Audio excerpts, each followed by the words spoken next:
Bom, então essa aqui é a aula de titulações em química analítica. Então, como você já sabe, né, pessoal, nós temos uma série de métodos que são métodos quantitativos. E aí, como também a gente já sabe, os métodos quantitativos em química, né, dentro da química analítica, eles podem ser divididos entre os métodos clássicos e os métodos instrumentais, né? E a titulação ou a volumetria ela se coloca, ela se enquadra aí dentro desses métodos que são aqueles métodos clássicos, que é sem a utilização de equipamentos, de instrumentos, né, e sim com utilizando vidrarias e reagentes, né? Então, está dentro do enquadrante do método clássico, que são geralmente métodos que trabalham com uma boa precisão e exatidão, né? Só que são métodos mais baratos, essa é uma vantagem deles, e de maneira geral são métodos com uma menor faixa de detecção, ou um limite de detecção não tão bom. Então essa seria a principal desvantagem desses métodos clássicos. Mas vamos falar especificamente então sobre as titulações em química analítica, né? Então a titulação, né, como coloquei uma definição aqui para vocês, né, é um método quantitativo baseado na medida da quantidade de um reagente de concentração conhecida, né? Então a gente trabalha sempre com um reagente cuja concentração a gente conhece. E esse reagente que a gente conhece, de concentração conhecida, reage com o analito. O analito, que a gente já discutiu várias vezes, é aquela substância, aquela espécie, aquele íon que a gente quer descobrir, que a gente quer analisar, que a gente quer quantificar. Então, na titulação, né, eu tenho uma reação que vai acontecer entre o analito e um reagente de concentração conhecida, né? Então, essa reação ela tem que ser conhecida, ela tem que ter estequiometria bem definida, para que eu possa depois analisar os dados e chegar em uma conclusão sobre o valor daquilo que eu desejo quantificar, né? E a volumetria, então, é um método baseado na determinação do volume de uma solução, né? Ao passo que a titulação, ela não é necessariamente volumétrica, de uma maneira geral, a medida da quantidade de um reagente de concentração conhecida reagindo com o analito. A volumetria, por sua vez, é uma forma de titulação, só que aí no caso trabalhando especificamente com volume, né? Então é a determinação do volume de uma solução de concentração conhecida. Então eu sempre trabalho com uma concentração, com uma solução conhecida. Para essa solução conhecida, nós vamos usar o nome de titulante. Então é sempre o titulante do meu procedimento, e aí a gente vai medir na volumetria o volume necessário para desse titulante para reagir com aquilo que eu chamo não, né? A literatura chama de titulado, né? O titulado é aquela parte do composto, é a mistura que vai ter o meu analito. Então, simplificando, o titulante é aquele que tem concentração conhecida. Então aqui vou escrever para vocês conhecida. E o meu titulado é aquele que possui o meu analito. Analito, que a gente já discutiu bastante, é aquilo que se deseja analisar. Ok? Bom, é... então, dando sequência aqui, existem alguns tipos de titulação. Então, já dissemos aqui, né, que o foco é a titulação volumétrica, que se baseia na medida do volume, ao contrário da gravimetria, né? Percebam, volumetria, medida do volume, metria, medida do volume, ao contrário da gravimetria, que se baseava na medida da massa, metria, medida, grave de massa do latim. Então, gravimetria, medida da massa. E agora já trabalhando com volumetria, que é a medida do volume. Então, essas titulações ela pode ser volumétrica, que é a medida do volume. Eu posso ter uma titulação gravimétrica, que é a medida da massa. Columétrica, que é a medida de corrente que passa na solução, mas aí a gente já estaria trabalhando com os métodos instrumentais e não com os métodos clássicos.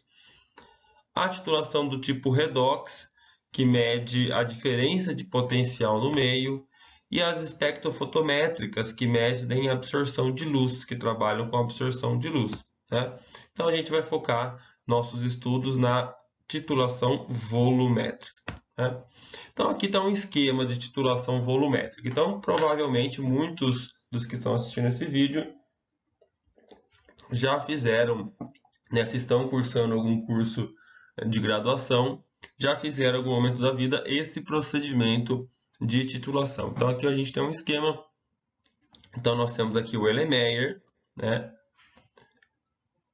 que está sendo utilizado no sistema de titulação, no qual eu tenho a bureta aqui também preso numa garra, né, e a titulação se dá nesse suporte universal. De maneira geral, pessoal, eu coloquei aqui para vocês, a bureta fica preenchida com o titulante e o Erlenmeyer fica preenchido com o titulado e com o indicador que vai mostrar para mim a finalização dessa reação, e a gente vai discutir um pouco melhor sobre isso. Então, de maneira geral, aqui na bureta tem o meu titulante. Lembre-se do que é o titulante mesmo, é aquele que tem concentração conhecida, reforçando mais uma vez, sempre importante. Então, titulante é aquele que tem concentração conhecida, geralmente fica na bureta, ao passo que no meu Erlenmeyer nós temos o meu titulado. O titulado é aquele que possui o meu analito. Analito, como já discutido várias vezes, é aquela substância íon que nós queremos encontrar a concentração, tá? Então, na titulação, como aqui está tentando demonstrar, né? Eu abro a bureta para que o titulante escorra, né? Então tá aqui, ó, nesse desenho tentando demonstrar a bureta sendo aberta para que o titulante escorra, né? Esse titulante tem que ir escorrendo gota a gota. Aqui no Erlenmeyer tem o meu titulado indicador. No momento em que titulante reagir totalmente estequiometricamente com o titulado, né? Se eu estiver utilizando o indicador correto, isso é importante, né? Não é qualquer indicador, cada reação precisa ser analisada para ver qual indicador vai ser utilizado. Então, se eu estiver utilizando o indicador correto, no momento em que a reação se der por completo, ou seja, no momento que todo analito reagir com o titulante, eu tenho uma mudança de cor no meio. E se eu estiver trabalhando com titulação que envolve indicadores de mudança de cor. Eu tenho uma mudança de cor no meio e aí eu sei que eu posso parar a minha titulação, parar o meu procedimento analítico e anotar aqui na bureta quanto que eu gastei do meu titulante, né? Lembrando que titulante, eu vou repetir várias vezes, é aquele de concentração conhecida. Então, eu conhecendo a concentração do meu titulante e sabendo o volume de titulante que foi necessário para reagir com o meu analito, eu parto então para a análise de dados para descobrir a concentração do analito. Eu sempre costumo dividir, né, o estudo de técnicas analíticas como um primeiro momento no qual a gente tem o procedimento analítico, né? Ele é importante eu saber aplicá-lo, é importante eu saber a técnica correta, mas no segundo momento eu tenho a análise dos dados. Então, assim, uma coisa não anda sem a outra. Não adianta ser um excelente técnico de laboratório e ir lá aplicar a técnica corretamente e depois não saber analisar os dados, né? Mesma coisa, né, no sentido contrário, né? Eu posso, talvez um pouco melhor nesse caso, né? Eu saber analisar os dados, mas não saber efetuar o procedimento analítico. Mas as duas coisas se complementam, mas elas têm ali limites. Até um dado momento eu consigo fazer o meu procedimento analítico. Dali para frente, no final do procedimento analítico, eu já não tenho ainda o resultado que eu espero. Eu preciso pegar os dados, analisá-los e descobrir a concentração daquilo que eu estou querendo descobrir, né? Esse analito, né, a titulação, depois, mais para frente, poderemos dar mais exemplos, mas eu posso descobrir a concentração de ácido num alimento líquido, posso descobrir a concentração de ácido na água, de cloreto, de cálcio no leite, enfim, as aplicações são as mais vastas possíveis quando nós falamos de titulação. Bom, e aí a gente tem alguns requisitos para que ocorra o método volumétrico funcione bem. Então eu vou ler aqui e vou destacar alguns pontos importantes. Então, primeira coisa, né, deve ocorrer uma reação simples que possa ser expressa por uma equação química. Então não adianta nada ocorrer uma reação na qual eu não sei transpor isso na forma de uma equação química, né? Eu sempre digo isso, né? O homem já conseguiu transcrever a maioria das reações químicas, representá-las, já sabem como ocorre, e essa representação ela é feita através de equação química. A maioria não, mas muitas. E só que tem muitas reações que ocorrem que o homem ainda não sabe como que elas ocorrem. Então não adianta nada na minha titulação se eu não souber qual que é a reação que está acontecendo ali, porque eu vou utilizar essa reação depois para trabalhar com os meus dados, tá? A substância a ser determinada, qual é a substância que deve ser determinada mesmo? Que nome que eu dou ali, o meio que tem a substância a ser determinada? Exatamente, né? O titulado, né? Então, o titulado que nele está presente o analito, né? Deverá reagir completamente com um reagente adicionado e em proporções estequiométricas, né? Proporções estequiométricas, ou seja, deve reagir estequiometricamente, deve reagir proporcionalmente para que depois eu possa fazer a análise dos dados e fazer as devidas correções, tá? Então, ela deve ser praticamente instantânea ou proceder com grande velocidade. Então, o meu titulante pingou ali no LME, onde está o meu titulado, a reação deve ocorrer de maneira instantânea.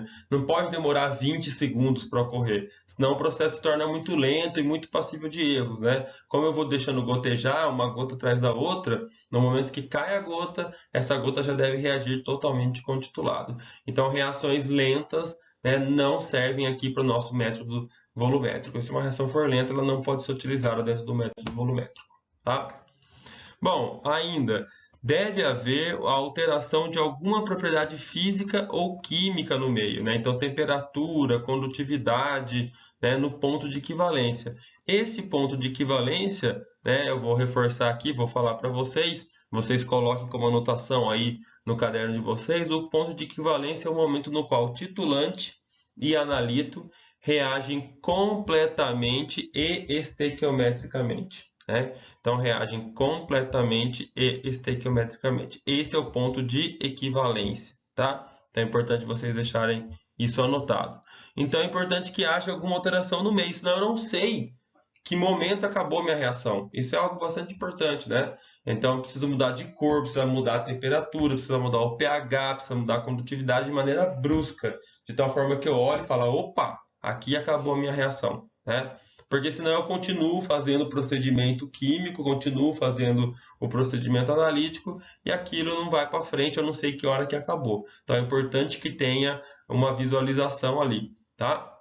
E aí essa visualização, né, esse indicador deve haver, para que ocorra essa alteração, deve haver o que a gente chama de indicador, que provoca essas mudanças que eu vá observar, né? Que eu provoque essas mudanças nas propriedades físicas de tal forma que seja observável. E para isso a gente chama de ponto final. Isso a gente chama de ponto final. Então, o ponto final é o momento que eu enxergo, né, o fim da minha titulação. Alguém poderia perguntar, professor, mas isso não é o ponto de equivalência? Olha, veja bem, o ponto de equivalência é o ponto no qual a reação se dá por completo. O ponto no qual o analito reage totalmente estequiometricamente com o titulante. O ponto final, ou ponto de viragem, é o momento no qual eu enxergo isso. Então, geralmente tem um atraso aí, né? Tem um atraso de alguns segundos, né? 1, 2 segundos, 1 ou 2 gotas no meu procedimento analítico. Então, geralmente eu só enxergo o meu ponto final 1 ou 2 gotas depois do ponto de equivalência. Então, aí o erro já tem, a técnica já tem um pequeno erro associado, né? Mas é um erro que a gente já trabalha com ele e já sabemos que ele ocorre. Então, quanto melhor o indicador que eu utilizar, menor vai ser esse erro, ou seja, mais o indicador vai conseguir me indicar o ponto final próximo do ponto de equivalência. No mundo ideal, ponto final e ponto de equivalência se davam no mesmo momento, se dão no mesmo momento, mas no mundo real das coisas, geralmente o ponto de equivalência se dá antes e o ponto final se dá ali uma ou duas gotas depois. Ficou claro? É como se o ponto de equivalência fosse algo teórico e o ponto final fosse algo real. Bom, e para isso, para conseguir proceder com as minhas titulações, eu preciso ter sempre um padrão primário, né?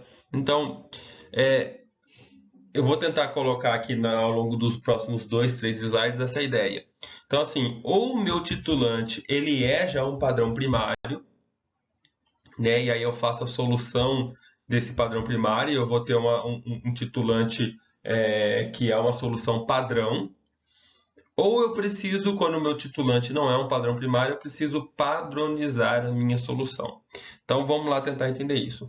O meu titulante, como eu venho dizendo para vocês, é aquele que vai reagir com o meu analito.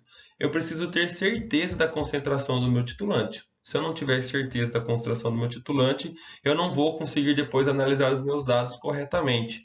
Eu costumo fazer uma associação com o titulante como se ele fosse uma régua num projeto que eu estou medindo, estou tirando as medidas de uma casa, de um cômodo. Eu posso ir lá e tirar as medidas perfeitamente do meu cômodo, né? Perfeitamente no sentido que eu vou utilizar a técnica correta. Mas se a minha trena, por exemplo, a trena estiver errada, se a trena, ao invés de estar medindo 1 centímetro, estiver medindo 0,8 centímetros, por mais que eu vá lá e tire a medida com a técnica correta, a minha medida vai estar errada no final das contas, porque tem um erro na minha trena. O titulante é a mesma coisa. O titulante é essa trena, é essa régua na titulação. Ele é o reagente de concentração conhecida, pelo qual depois nós vamos calcular a concentração do analito. Se o titulante não tiver numa concentração muito exata, todo o meu procedimento analítico, por mais bem feito que eu faça, eu vou ter um erro depois da análise dos resultados, porque o meu titulante não tinha a concentração que eu achava que tinha. Então, isso é bastante importante da gente levar em consideração. Então, o meu titulante ele tem que ser ou um padrão primário, né, ou ele tem que ser padronizado por um padrão primário. E o que é um padrão primário? Olha aqui que eu escrevi para vocês. Um composto altamente purificado que serve como referência em titulações, né? A precisão do método, então, depende criticamente da propriedade do padrão primário, né? Então, quanto melhor as propriedades do meu padrão primário, mais exato e mais preciso é o meu método de titulação volumétrica. E quais são esses pré-requisitos ou essas propriedades do padrão primário? Eles têm que ter alta pureza, óbvio, né? Então, se eu quero saber exatamente qual é a concentração dele, ele tem que ter uma alta pureza. Ele tem que ter estabilidade atmosfera, não pode reagir facilmente com a atmosfera. Então, quem já trabalhou com hidróxido de sódio vê o quanto o hidróxido de sódio reage facilmente com a atmosfera, tanto que não pode deixar o frasco muito dele aberto, porque ele começa a absorver a água da atmosfera. Então, no caso do padrão primário, ele seria um péssimo padrão primário. Tem que ter ausência de água de hidratação, o que está muito a ver também com a pureza, né? Então, ele tem que ser realmente o mais puro possível. Ele tem que ter uma solubilidade. Não adianta ter um excelente padrão primário que não se solubiliza, que não se dissolve no meio, né? Então, essas são as características do meu padrão primário. Ah, já ia me esquecendo. Tem que ter uma massa molar razoavelmente grande. Isso faz com que haja diminuição no erro relativo na pesagem. Eu conseguiria provar isso aqui matematicamente, mas por hora acho que não é o foco da nossa discussão, tá? Mas é possível provar como que essa massa molar alta diminui o erro na hora da pesagem do padrão primário. Bom, então o meu titulante tem que ter uma solução padrão. O meu titulante tem que ser uma solução padrão, ou seja, ou uma solução que é um padrão primário propriamente dito, proveniente de um padrão primário, que quando eu falo padrão primário é o reagente no estado sólido. Quando eu falo a solução padrão, é o reagente, é a solução que eu preparo a partir do padrão primário. Então, de novo, padrão primário é o reagente no estado sólido, ok? E a solução padrão é o reagente que eu preparo a partir do padrão primário. Então, o meu titulante que eu vou utilizar lá no meu processo de titulação, que deve ser uma solução de concentração exatamente conhecida, ele deve ser uma solução padrão, que vai ter essas características óbvias de um padrão primário, né? Vai ter concentração exatamente conhecida, ele é estável, reage rapidamente com o analito, reage completamente, tem um ponto final satisfatório, né? Que é condizente com as características de um padrão primário. Mas, quando o meu titulante não é proveniente de um padrão primário, né? Que esse é o nosso ponto, que é o que acontece na maioria das vezes. Por exemplo, titulação ácido-base, que é a titulação das mais conhecidas que tem. O principal titulante é o hidróxido de sódio. E o hidróxido de sódio, o reagente hidróxido de sódio, não é um padrão primário, porque ele é extremamente impuro, ele absorve com a atmosfera. Então, se eu preparo lá um reagente de hidróxido de sódio, uma solução 0,1 mol por litro, eu não tenho a confiança de que ele é de fato 0,1 mol por litro. Porque o reagente, de novo, a hora que eu vou pesar, ele não é totalmente puro, ele reage com a atmosfera e tudo mais. Então, ele não é proveniente de um padrão primário. Então, a princípio, ele não é uma solução padrão. Aí, o que eu faço? Eu utilizo um processo de padronização, né? Então eu padronizo aquela solução. Eu pego um padrão primário e faço reagir com o hidróxido de sódio para ver exatamente qual é a concentração dele, né? Então ele torna-se um padrão secundário, mas aí bastante confiável.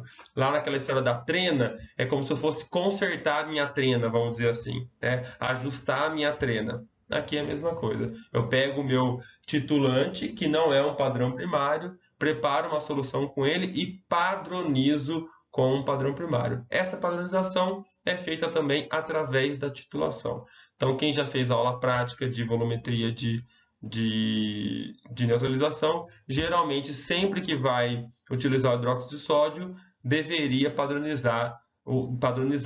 Se não padronizou ou fez errado, é porque alguém já padronizou antes. Mas a princípio eu devo padronizar o hidróxido de sódio porque ele não é um padrão primário.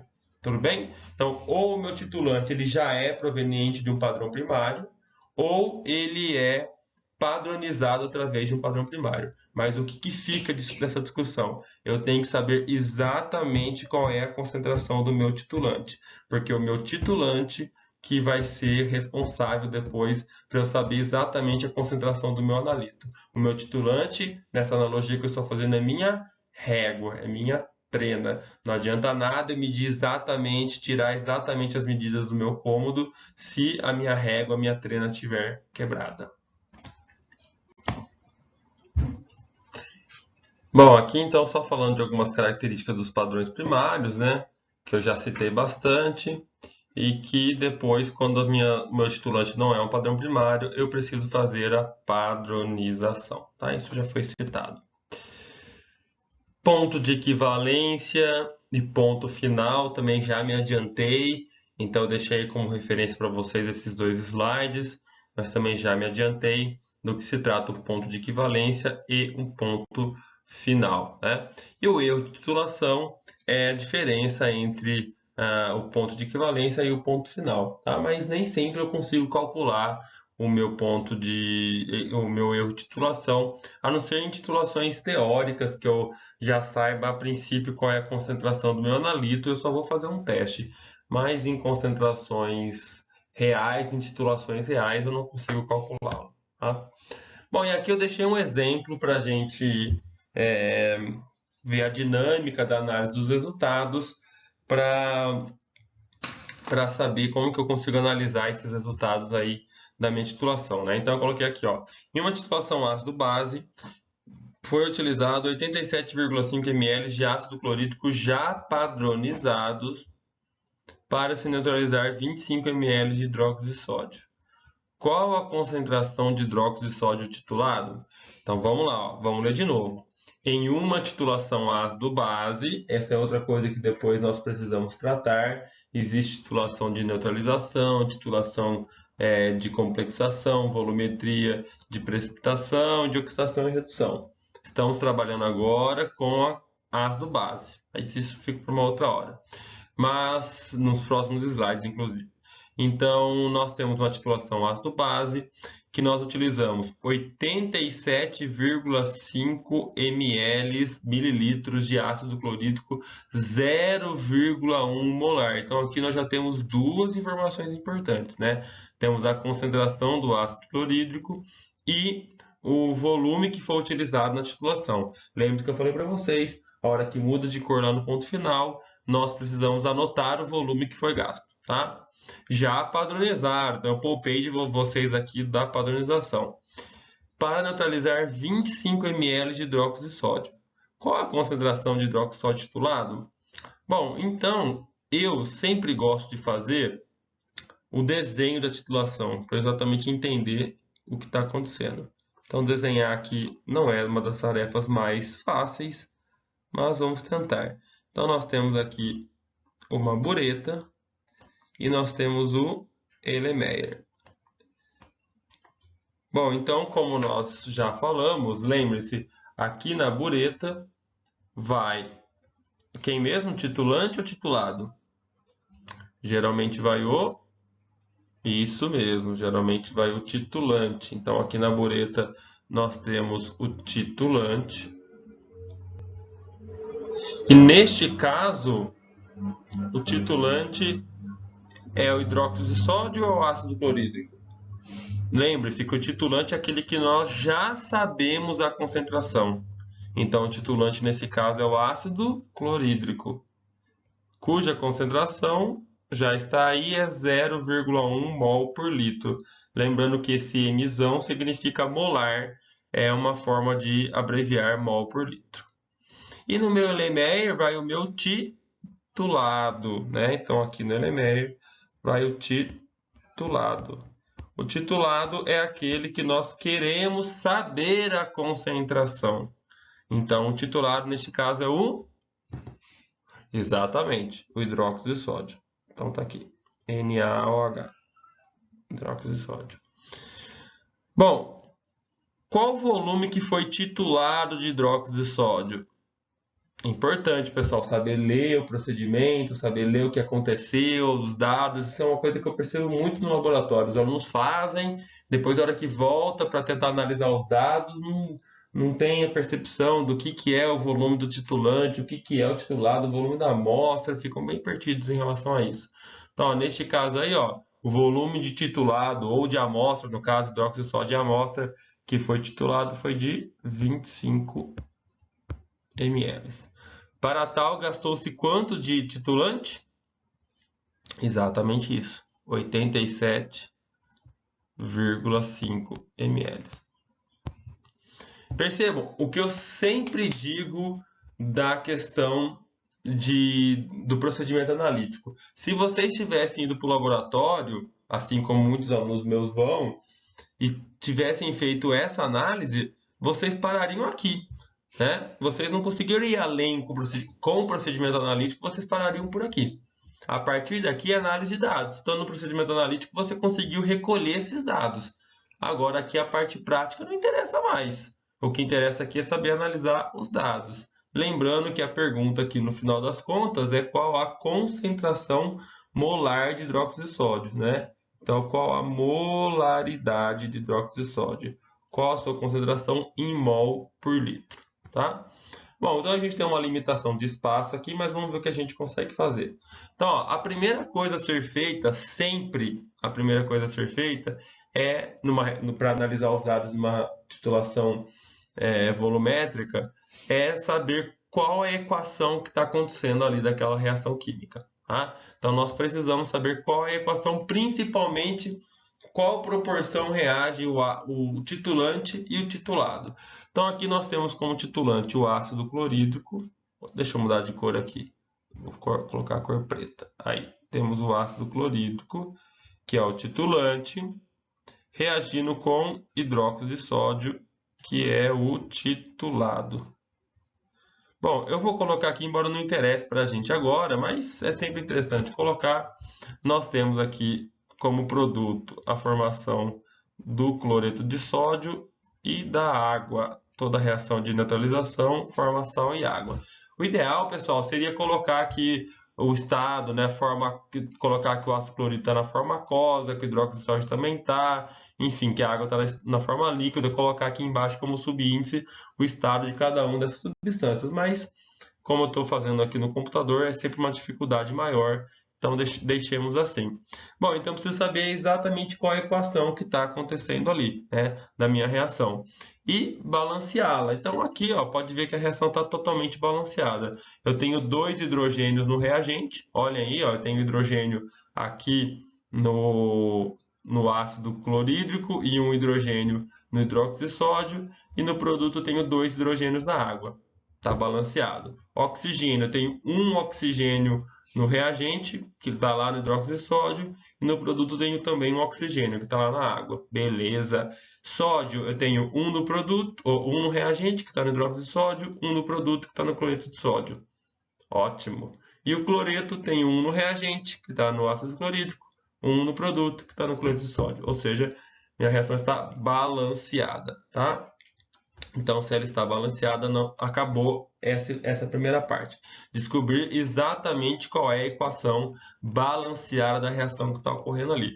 É extremamente importante que essa equação esteja balanceada. Se não estiver balanceada, nós não conseguimos trabalhar.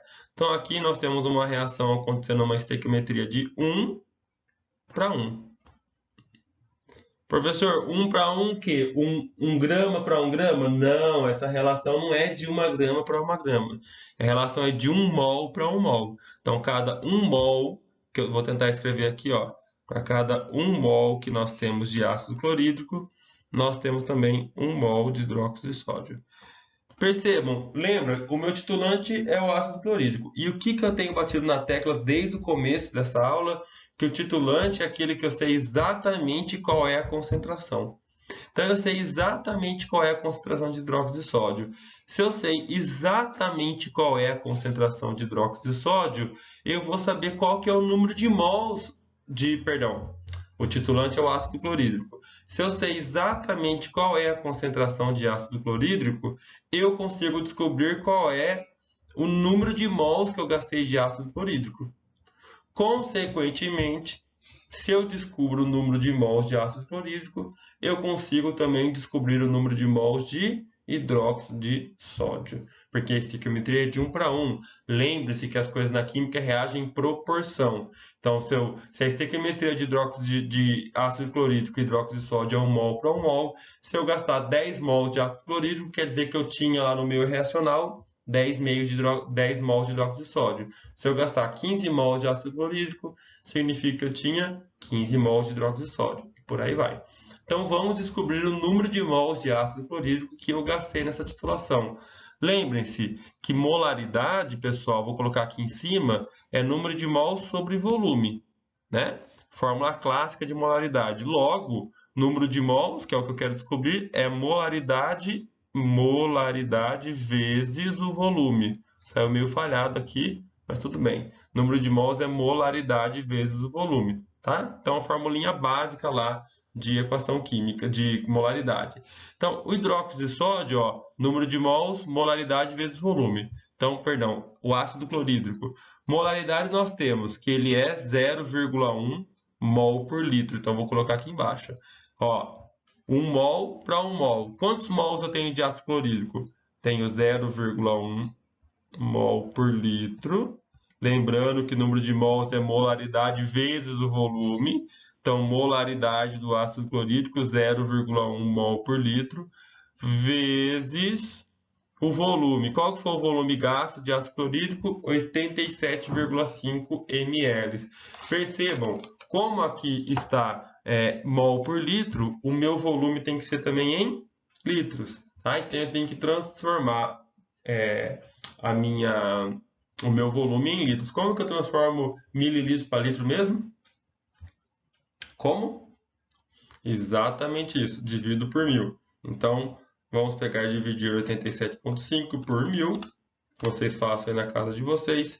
Vai dar 0,0875.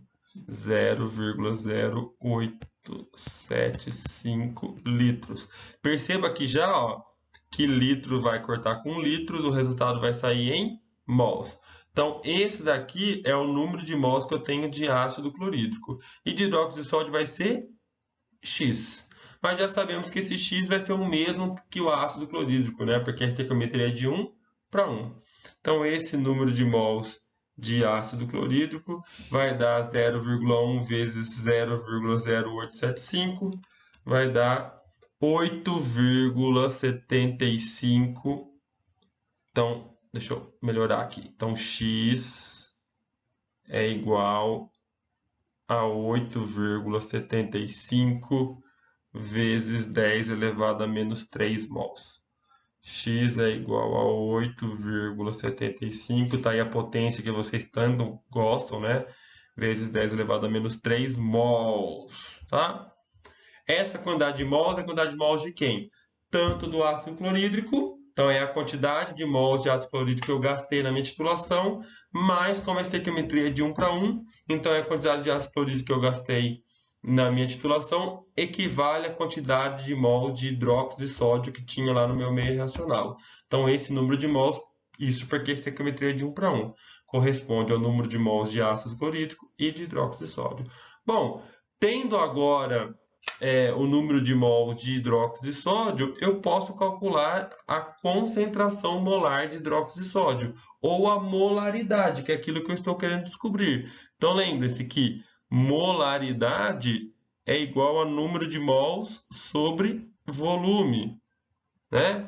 Então, molaridade é igual. Quem é o número de mols de ácido clorídrico ou de hidróxido de sódio? Acabamos de colocar 8,75 vezes 10 elevado a menos 3 mols.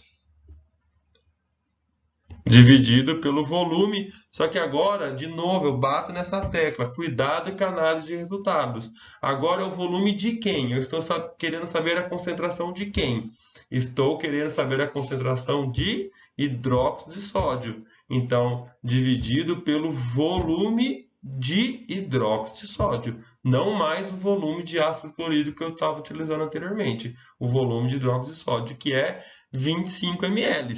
A gente já anotou os dados antes, mas 25 ml, de novo, se eu quero a concentração em mol por litro, então esse volume tem que ser em litros. Então, ao invés de dividir por 1000 agora, eu vou fazer diferente.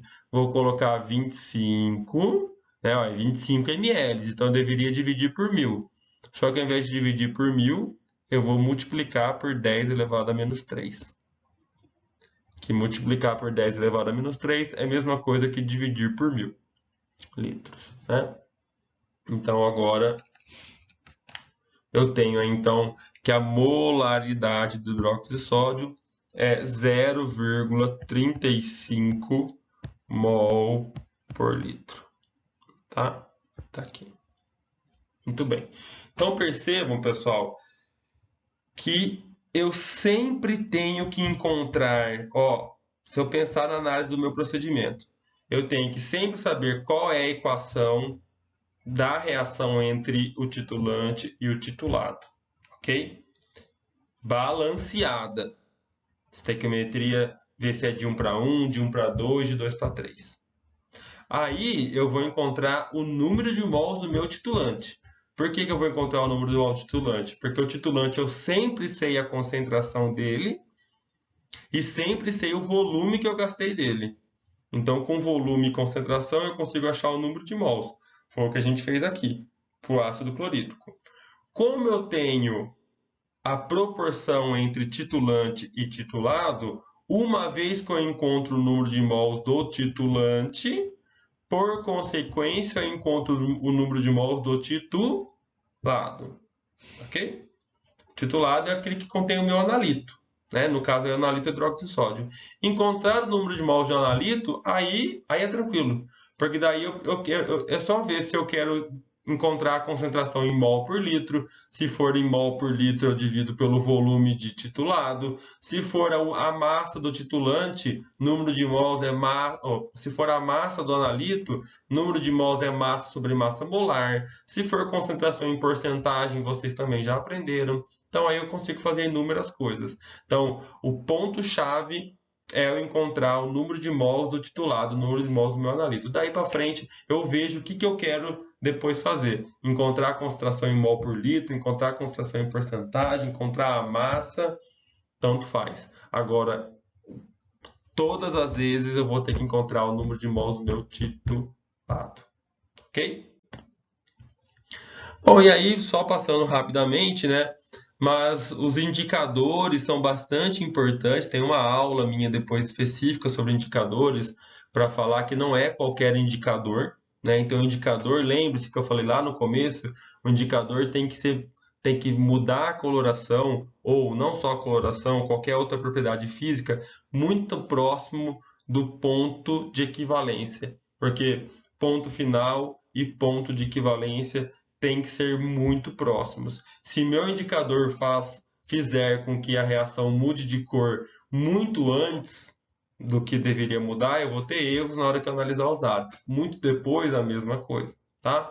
Então, esses indicadores, eles podem ser visuais. Geralmente, a gente trabalha com indicadores visuais que causam mudança de cor próximo ao ponto de equivalência, ou pode ser instrumentais. Então, pode ser por pH-metria, condutividade. Aí são aqueles métodos de titulação que a gente falou que não são os clássicos, né? A titulação, ela pode ser direta ou indireta, que a gente chama de titulação de retorno também.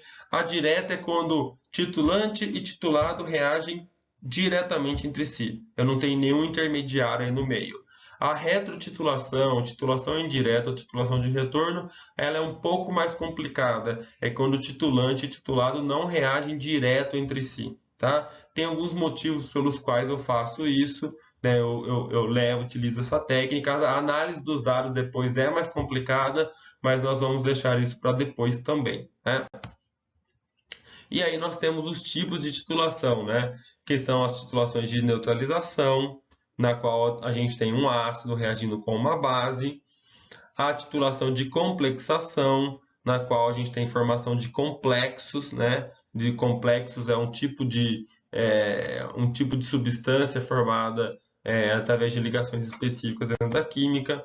A gente tem as titulações de precipitação, na qual a reação vai formar um precipitado, e nós temos a titulação de oxidação e redução, na qual a troca de elétrons, né, troca nos potenciais, nos números de oxidação das substâncias, né? Então, também essas titulações a gente vai ver com mais detalhes depois, né? O foco agora é um apanhado geral sobre titulação, tá?